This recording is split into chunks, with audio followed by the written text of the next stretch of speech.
bienvenue à notre entretien. C'est pour nous dire ce que tu penses de ton séjour à Madrid. Dès la première fois que tu arrives ici, qu'est-ce qui t'a marqué? La première fois déjà, ce que je peux dire, c'est que quand je suis arrivé à l'aéroport de Barajas, c'était beau, c'était grand et j'arrivais pas à prendre le métro puisque je ne connaissais pas. Ouais. Tu vois, il y avait un grand changement entre l'Afrique et l'Europe et ouais, c'était difficile, mais c'était bien en fait. Donc j'étais content et débordé en même temps. Et, et qu'est-ce qui était bien par rapport aux idées que tu avais? En fait, qu'est-ce qui t'a touché?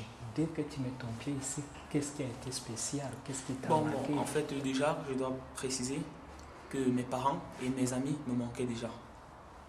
Ouais, puisque avant j'avais une vie et du coup, du jour au lendemain, changer de continent et se retrouver quelque part qui est si grandiose et ouais. Bon, j'étais content. Ouais, enfin, j'étais fier parce que je devais faire des études. Je suis là pour des études et en même temps, j'étais un peu triste parce que mes parents me manquaient et les gens me manquaient. Bon, pour le moment, ce que je peux dire, c'est que les deux sensations étaient là et j'ai juste fait ce que j'avais à faire. Et maintenant, après avoir passé tous ces moments, tu devais t'immerger dans l'école, tu devais déjà commencer. Et qu'est-ce que étaient un peu tes défis? Parle-nous un peu de tes défis. C'était quoi? De venir en classe et commencer à étudier? Est-ce qu'il y avait autre chose comme la langue par exemple? Au départ, je vais préciser que dès que nous sommes arrivés, comme nous sommes Erasmus, ils avaient déjà prévu des cours de langue. Bon, le défi le plus important quand tu viens d'arriver à l'étranger, c'est l'intégration. Et il fallait réussir son intégration, avoir des amis, pouvoir dialoguer avec les autres. Et tout ça passait d'abord par l'étude de la langue du pays, l'espagnol, et avec un peu de connaissances en anglais.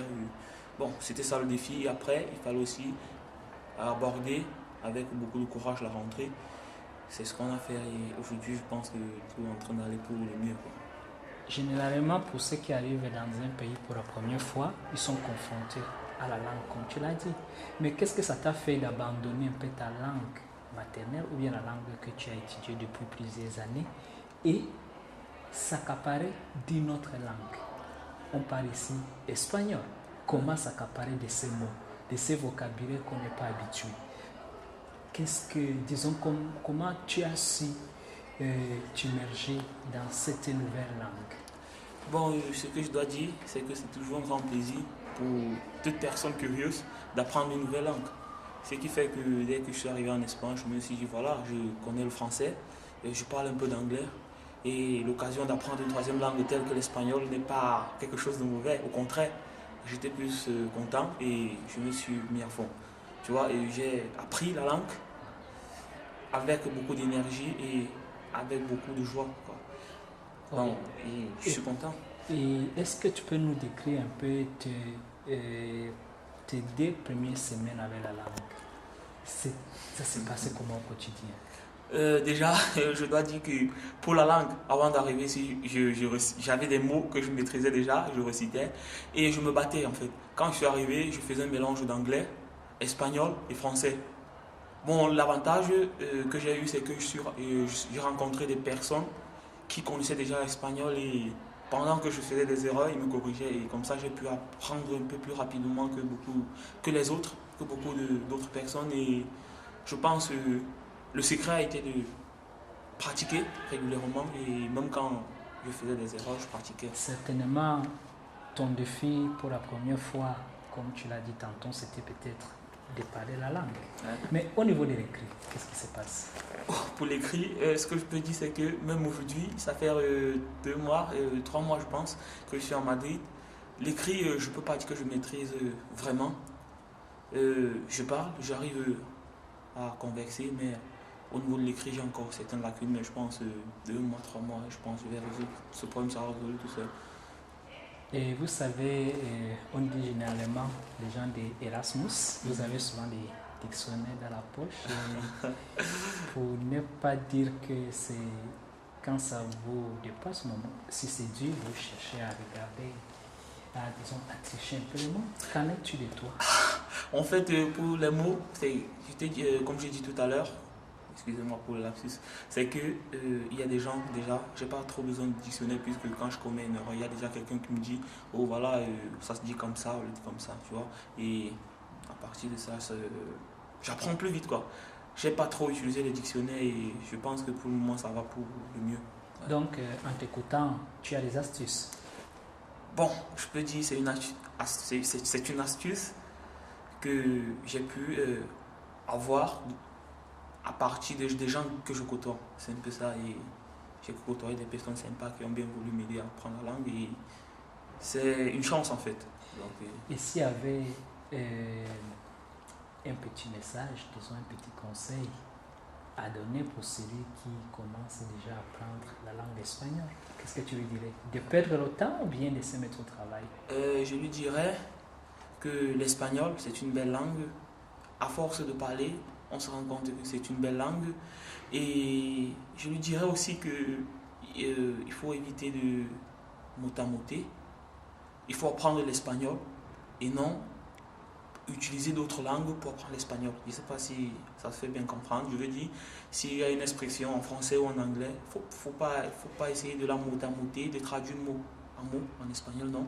Il faut s'accaparer de la langue espagnole, des techniques, des figures de style espagnol et en apprenant directement la langue sans essayer de motamoter, je pense que c'est meilleur et comme ça, je pense qu'on maîtrise mieux la langue. Dime, ¿conoce una palabra que gustas más en español? En español, sí. Sí. ¿Qué es? Es la palabra que la primera vez que he llegado aquí en España, sí. Una persona me ha dicho, no te preocupes. Ah, vale, ¿por Sí. qué? ¿Por qué? No, es que siempre dicen aquí, no te preocupes. Si tienes un problema, sí, vale, problema, sí. que te molesta, cuando tú hablas con una persona, siempre te dice, no te preocupes. En tu cultura no se dice. En mi cultura, si quiero traducir, es decir, no te preocupes. Es una manera de decir. ¿Qué hacen mañana? ¿Cuándo te levantes? ¿Qué haces? Aquí en Madrid, tú sabes, con un cambio abrupta, ¿se dice así? Abrupta. No te preocupes tu palabra. Sí, sí, un cambio brusco sí. Sí, de la hora.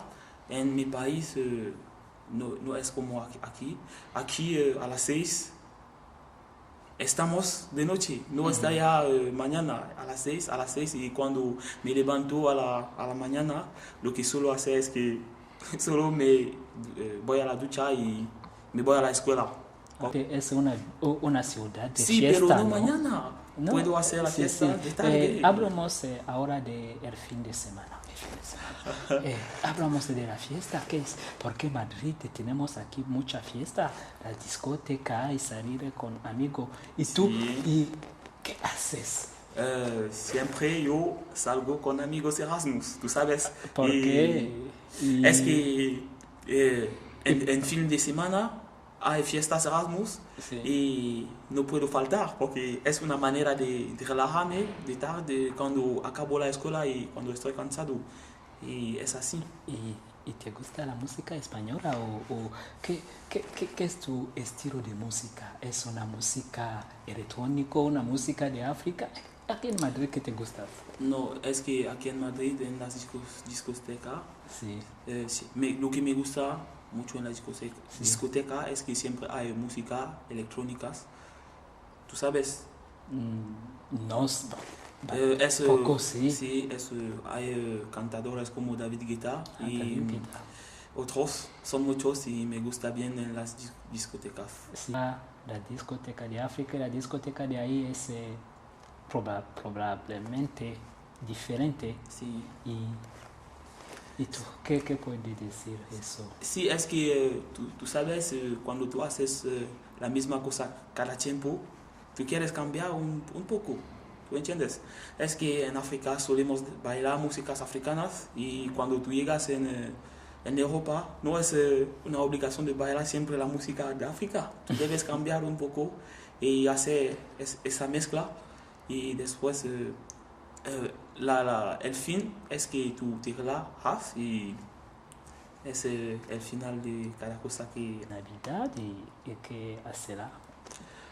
Yo, sabes, yo no puedo hacer la fiesta ahora porque aquí en Madrid los profesores quieren dejar muchos trabajos a los estudiantes y tengo muchos trabajos. Tú sabes, con la lengua tengo que escribir, hacer informes en español y es mucho difícil para mí. Entonces pienso que voy a quedarme en mi casa para trabajar y hacer mis trabajos porque y así como mis amigos han ido en sus países, estoy solo aquí, entonces no puedo salir.